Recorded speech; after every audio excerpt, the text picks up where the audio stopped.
On the spot news media, we got the latest news. We don't care about the views, we just representing right.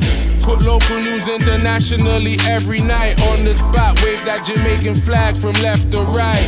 Let's get it right, y'all know the type. We ain't dealing with the hype. We make it take flight. Yeah man, my viewers and subscribers, what Gwan, a blessed and wonderful Monday morning to each and every person out there tuning in to On The Spot News Media.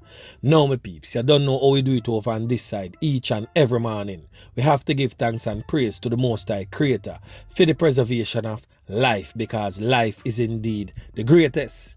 Now in the morning, before I touch the main story, I just want to touch back on a topic that we were speaking about in yesterday morning's blog, because I saw where it became a very heated and touchy topic, and I just want to clear up certain little things, certain questions that certain people have, and certain misunderstandings and misconception of what some people also have.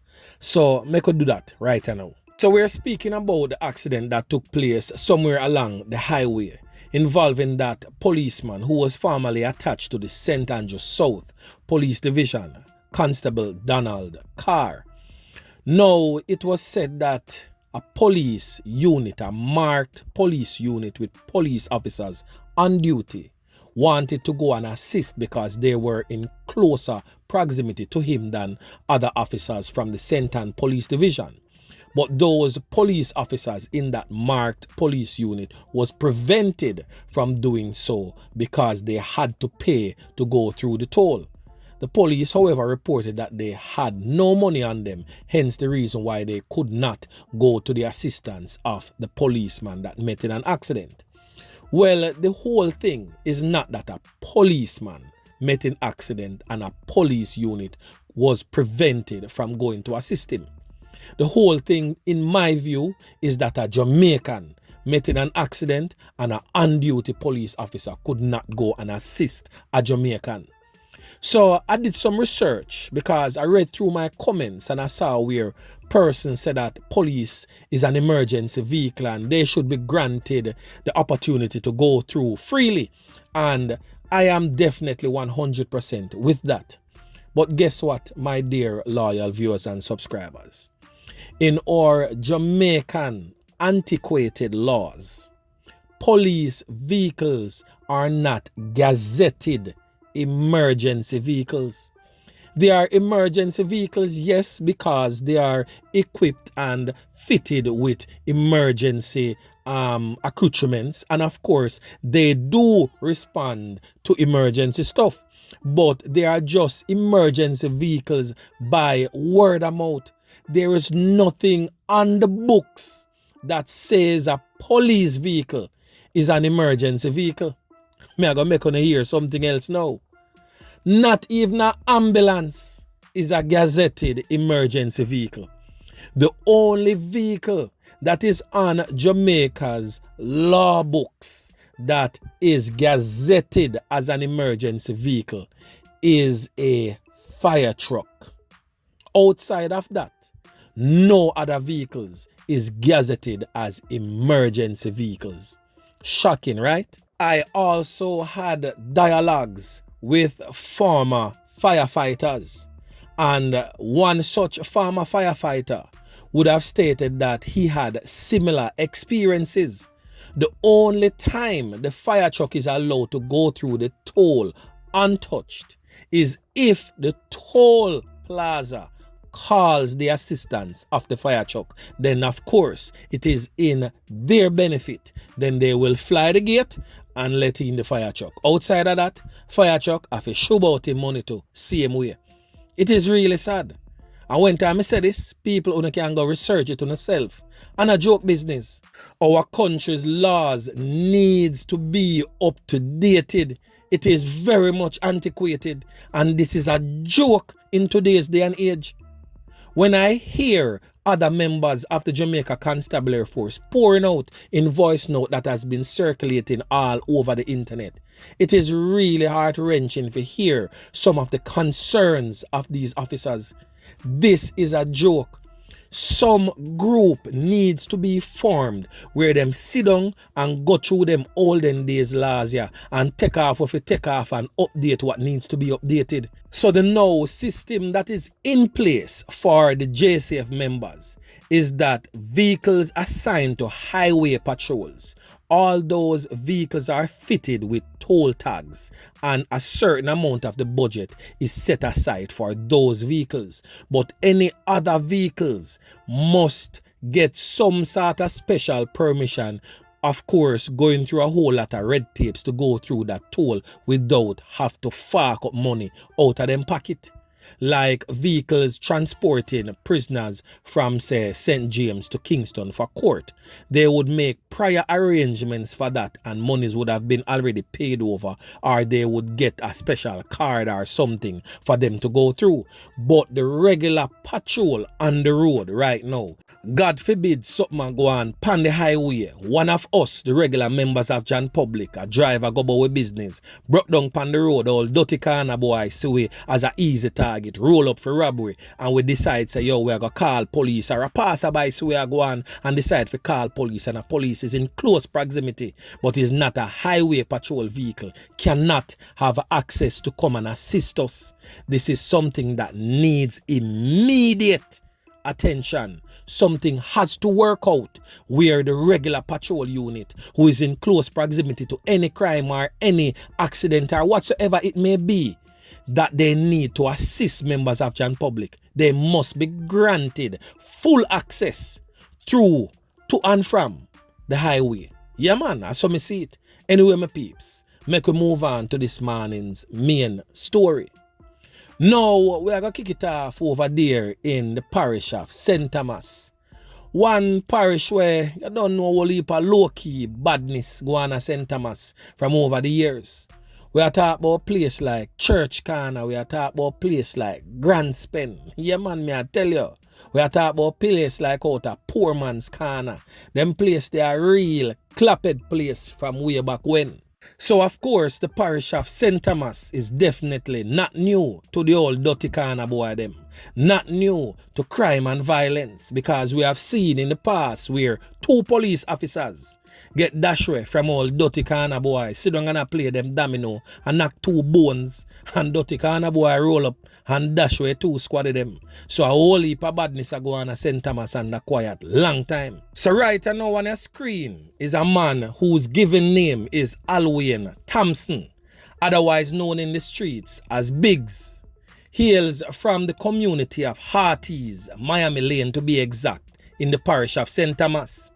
It is said that Alwayne Thompson, OC Biggs, is the so-called Dan, the head corner boy for the Miami Lane gang. Now, let me give you a brief criminal history of this old dirty corner boy. Look on your screen. He was charged for whatever the abbreviation is right there. I don't really understand how they write them abbreviated business here.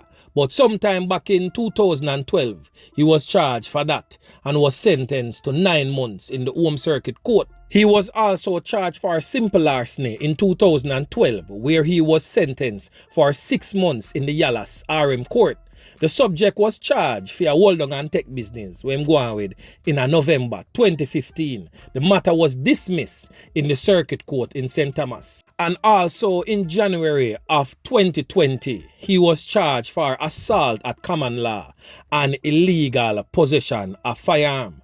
And places that he used to frequent, Albion in St. Thomas, Poor Man's Corner, and Eltham Exchange in Ocho Rios, St. Ann. Now, On the Spot News Media has also gathered other intelligence on this person. Now, Alwayne Thompson was implicated in a missing persons report. No, not just one, but few. A female that goes by the name of Abigail Jackson, who comes from the same area as he did in Hearties, Miami Lane. It is said that Abigail was lured to his house and he forcefully had intercourse with Abigail, and Abigail has not been seen or heard from since. Abigail Thompson, by the way, is feared no longer amongst the land of the living, and telephone records would have also implicated him in another missing person that comes from the parish of Clarendon. It is said that she was lured to St. Thomas Harty's Miami Lane by the same person in question, Alwayne Thompson, and promised that female rabbits. However, that female was not given any such rabbit. Instead, she was held on to by Biggs and one of his accomplices and forced themselves on her orally and otherwise. It is said that she was taken to an undisclosed location where a one can get shove off in her head. And when time we say one can, we bounty killer say, bullet! Yeah man, that Gwan. Anyway, she was left there because he thought she had passed off to the land of no return.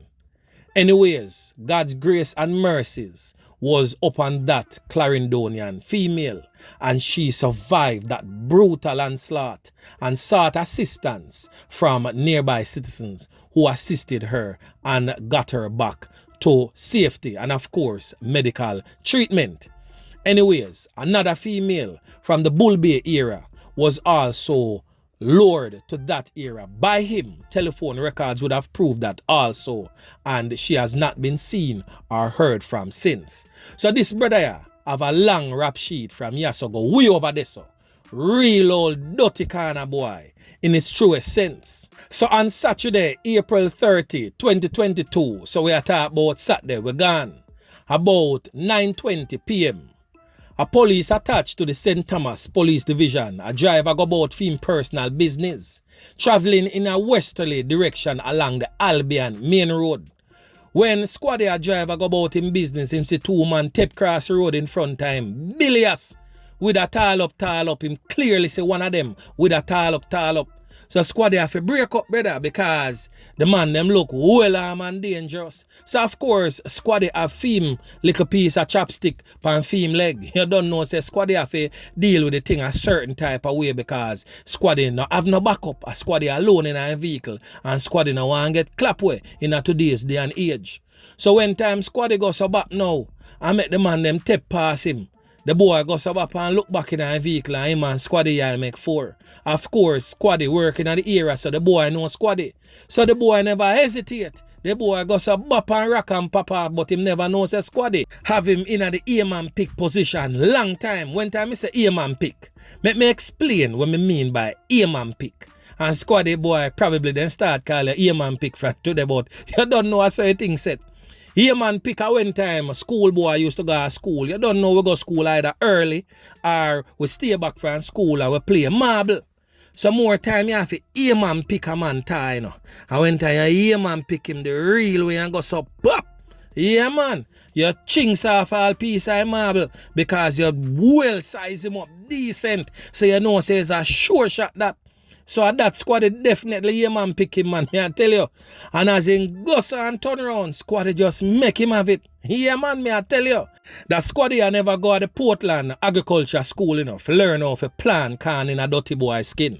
But that Squady had developed some skills from a youth days, from a younger days, coming up where him learn how to aim and pick by playing marbles with his friends. So Squady, big up yourself under one day. Decent spot of work you put on right there, so. Anyway, the two old dirty corner boy them end up get dash way in the heated gun battle with them and Squady recover the tall up, and the two old dirty corner boy them get fling down a Princess Margaret Hospital right now upon ice. So on the Spot News Media would have made contact with people on the ground in an era where him come from. Right now it is said that when the old dirty corner boy drop a ground and news hit the ground, says no more, people in the community start knock pot cover and rejoicing. The only thing is that one person say he needed to let them know where the body of the young Abigail Jackson was. Them just sorry say them never dead there. Forget that old time before him transition to the afterlife. So, Abigail Jackson is feared no longer amongst the land of the living. So condolences to the bereaved families and to that female from Clarendon that was promised rabbits. We just glad say, just shine him light upon you, and you're still among the land of the living. Scarred for life, yes. But guess what? You are still here. So we have to give thanks and praise to the Most High Creator for that. So my peeps, and especially to the females, meeting males online, don't just readily run to a man's home or to the community where he's from. Because some of the time you don't know the character of the person that presents a picture that looks okay to you or seems to be an okay person, so to speak. Don't just go to a person's community or to a man's house. Meet in a very public place. Furthermore, one person in my comment section, when I spoke briefly about something of a similar nature in a previous blog, would have said that in today's day and age, it better when you make the first date be at a police station. Go sit down in the bar in the police station, or go buy a box food in the canteen, and all a reasoning. That's so.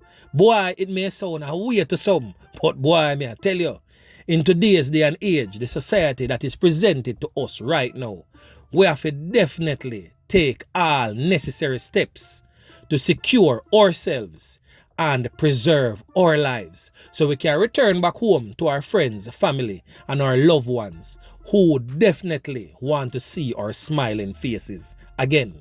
So anyway, my peeps, this is the end and another good spot of work by the St. Thomas Police. So anyway, my peeps, remember to like, share, subscribe to the channel, stay tuned to On The Spot News Media as I continue to bring you fresh news and updates in subsequent newscast. On The Spot News Media. Yeah, man.